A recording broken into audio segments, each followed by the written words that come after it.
चल खोजर, हम सब क्या पढ़ रहे थे? वैद्युत रसायन पढ़ रहे थे, इलेक्ट्रोकेमिस्ट्री। पूरा चैप्टर हम लोगों ने पढ़ लिया, कुछ छोड़ा नहीं, पूरा पढ़ लिया। इसका हम लोग क्या पढ़ेंगे आज यहाँ पर? सारांश, टोटली सारांश। तो पहले हम लोग इसमें पढ़ा सेल। क्या जी? सेल। बस सुनो जा इधर। एक ऐसी युक्ति जो एक प्रकार की ऊर्जा को दूसरे प्रकार की ऊर्जा करता है, परिवर्तित करता है, उसको हम लोग कहते क्या है? सेल। एक ऐसी युक्ति जो एक प्रकार की ऊर्जा को दूसरे प्रकार की ऊर्जा करता है, परिवर्तित करता है, उसको हम लोग कहते क्या है? सेल। होते हैं दो प्रकार के। पहला क्या है? इलेक्ट्रोकेमिकल सेल, विद्युत रासायनिक सेल। दूसरा क्या है? इलेक्ट्रोलाइटिक सेल, विद्युत वर्णी सेल। रासायनिक सेल क्या होता है? ऐसा सेल या ऐसी युक्ति जो रासायनिक ऊर्जा के समय परिवर्तित है, उसको हम लोग क्या कहते हैं? विद्युत रासायनिक सेल। एक ऐसी युक्ति जो विद्युत ऊर्जा के समय जी रासायनिक ऊर्जा परिवर्तित करे, उसको हम लोग क्या कहते हैं? अपवर्तनीय सेल कहते हैं पूरा। अगला क्या है? रासायनिक सेल कितने प्रकार? दो प्रकार। पहला क्या होता है? प्राथमिक। दूसरा क्या होता है? प्राथमिक सेल क्या होता है? ऐसा सेल जिसे एक बार उपयोग कर लेने के बाद पुनः आवेशित करके उपयोग में नहीं लाया जा सकता, उसको हम लोग क्या बोलते हैं? प्राथमिक सेल। अगला क्या? द्वितीयक सेल। एक ऐसा सेल जिसे एक बार उपयोग कर लेने के बाद पुनः आवेशित करके उपयोग में लाया जा सकता है, उसको हम लोग क्या बोलते हैं? विद्युत क्या जी? द्वितीयक सेल। इसमें आते हैं शुष्क सेल। क्या आते हैं इसमें? क्या आएगा? ठीक, सीसा संचायक सेल या निकिल कैडमियम सेल। जो मोबाइल की बैटरी होती है कैसा सेल होता है? द्वितीयक सेल होता है ना जी, पढ़ाया था पूरा। सीसा संचायक सेल पढ़ाया हूं। अगला क्या है? डेली से पढ़ा दी बहुत विस्तार से। अगला हम लोग को सीखा इलेक्ट्रोड। क्या सीखा जी? इलेक्ट्रोड।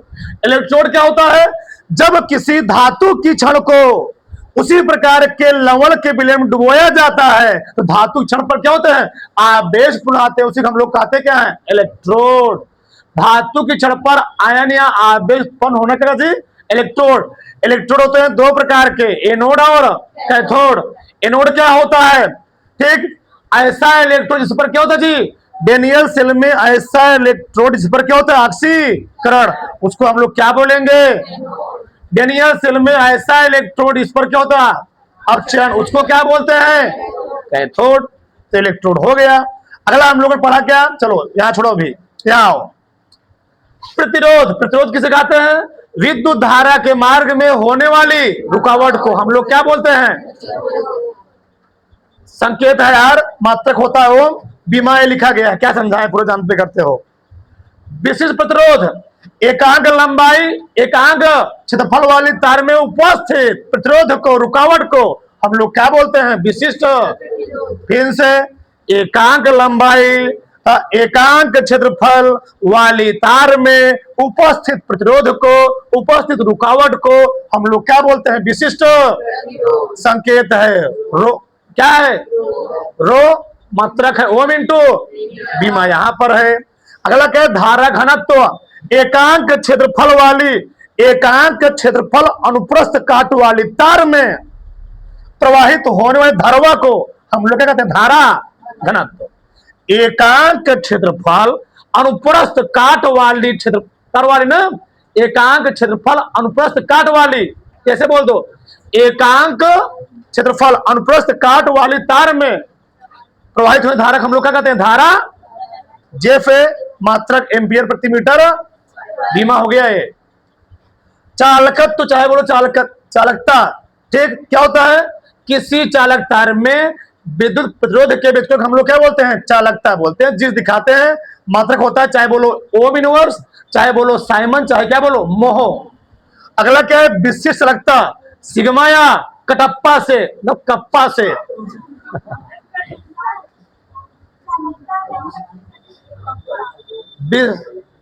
क्या जी? प्रतिरोध के व्युत्क्रम को एक बोलते हो गया। अगला क्या है? विशिष्ट प्रतिरोध के व्युत्क्रम क्या बोलते हैं? क्या जी? कप्पा। कटप्पा मत कह देना, कप्पा है एक, कप्पा। ठीक, मात्रक ओम इनवर्स इंटू मीटर, इसी मात्रक और होता है, चाहे बोल दो siemens into metre inverse, mho into metre inverse, और मात्रक होते हैं कि ज्यादा जम क्या करोगे तुम, तो बहुत बड़ा ज्ञानी हो जाओगे। खत्म, माध्यमा हो गया है। अगला मोलर चालकता, अगला क्या तुल्यांकी चालकता बताया था ना, क्या बोला था कल को आया था मैंने, ठीक। मोलर चालकता किसे कहते हैं? अनंत तरुणता पर जी, क्या लिखवाया था?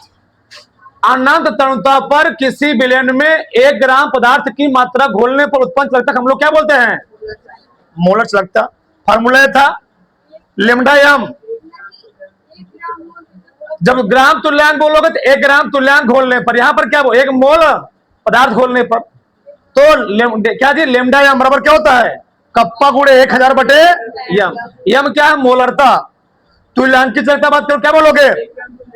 लेमडा इक्विवेलेंट बराबर कप्पा गुणे 1000 बटे यानी नॉर्मलता। आगे वियोजन की मात्रक फॉर्मूले होता है, वो यूज नहीं होता है क्या। अगला क्या? फैराडे का नियम, सबसे मेन इस चैप्टर का आने वाला 2 ही चीज इंपॉर्टेंट है। एक है फैराडे का नियम, दूसरा है कोराउस का। एक है फैराडे, दूसरा क्या है? कोराउस का। ये तो हमेशा मुंह जवानी याद हो चाहिए, ध्यान रखना। अगर ये तुमको नहीं है गधा हो। और तीसरा ही वाला है ECS इलेक्ट्रोकेमिकल सीरीज, बाकी सब काम लायक है, ठीक। आगे ठीक, अगला क्या जी? फैराडे का नियम। पहला नियम क्या था? फैराडे नियम नहीं, फैराडे का विद्युत अपघटन का नियम। ध्यान, फैराडे नियम अलग होता है, फिर घबरा जाओगे, मैं लिख दी डायरेक्ट में। फैराडे का विद्युत करना, तुम लोग मत करना। फैराडे का विद्युत अपघटन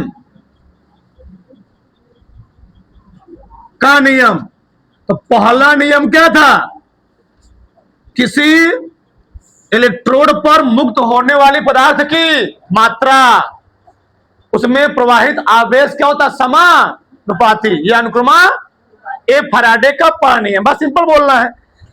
इस नियम के अनुसार किसी इलेक्ट्रोड पर मुक्त होने वाली पदार्थ की मात्रा उसमें प्रवाहित आवेश के अनुक्रमानुपाती होती है। यह है पहला नियम। दूसरा नियम क्या था? इस नियम के अनुसार यदि भिन्न भिन्न प्रकार के अपघट्यों में समान प्रकार की धारा प्रवाहित की जाती है, तो प्रत्येक में क्या जी? प्रत्येक में मुक्त होने वाली पदार्थ की मात्रा उनके विद्युत रासायनिक तुल्यांक क्या होती है? अनुक्रमा। उसमें क्या था? पदार्थ की मात्रा अवेशवा के, चलिए डोड़ा गया W गुणे नहीं, गुणे नहीं, proportional. W proportional Q, W proportional Z। बस हो गया, नियम खत्म।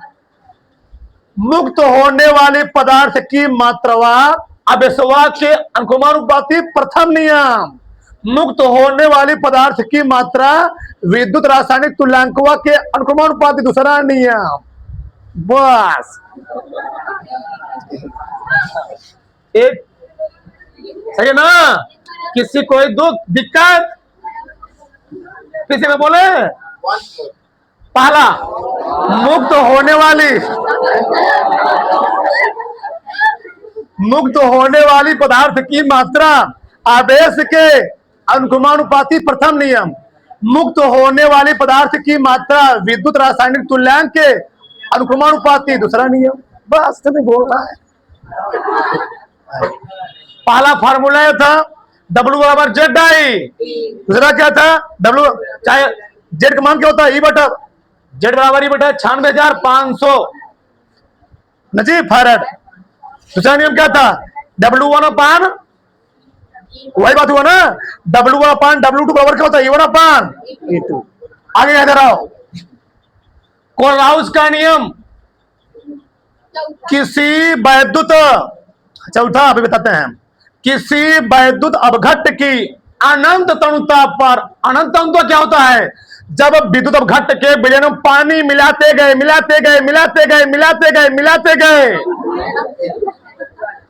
वह विलयन इतना पतला हो गया कि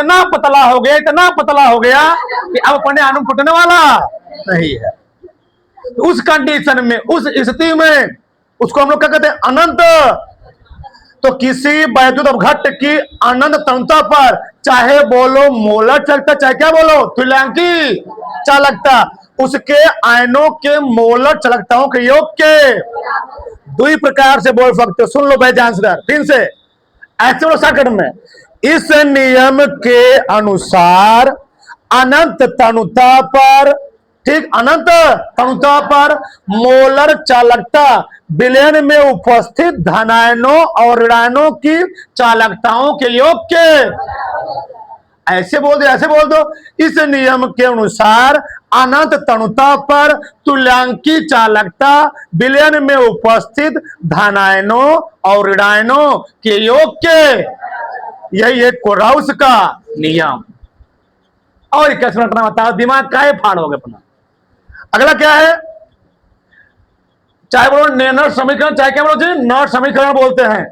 ये क्या होता है, एक ऐसा समीकरण जो किसी पदार्थ की सांद्रता और उसके विभव के मान को ज्ञात करने के लिए प्रयोग किया, तो उसको हम लोग कहते क्या है, नॉट समीकरण। फिर से, एक ऐसा समीकरण जो किसी पदार्थ, चाहे बोल दो या परमाणु का विभव और क्या जी उसकी सांद्रता ज्ञात करने के लिए प्रयोग किया जाए, उसको हम लोग क्या बोलते हैं, नॉट समीकरण। समीकरण फॉर्मूला होता है E बराबर E नॉट माइनस 2.303 RT बटे NF log 10 1/m प्लस सब क्या है, R है गैस नितांक, T क्या है तापमान, N क्या है आयनों की संख्या, या फिर क्या फैराडे नितांक, Mn प्लस क्या है विलयन की सांद्रता, कंसंट्रेशन ऑफ सॉल्यूशन।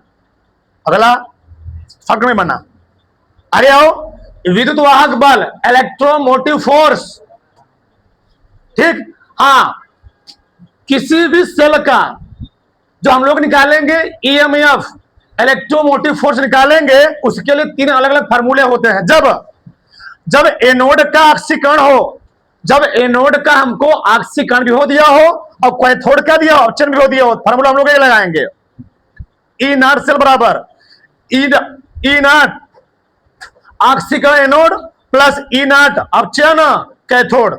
अगर दोनों का क्या दीजिए, अगर दोनों मिलकर हमको अपचयन विभव दिया गया हो तो क्या होता है, E naught cathode minus E not anode.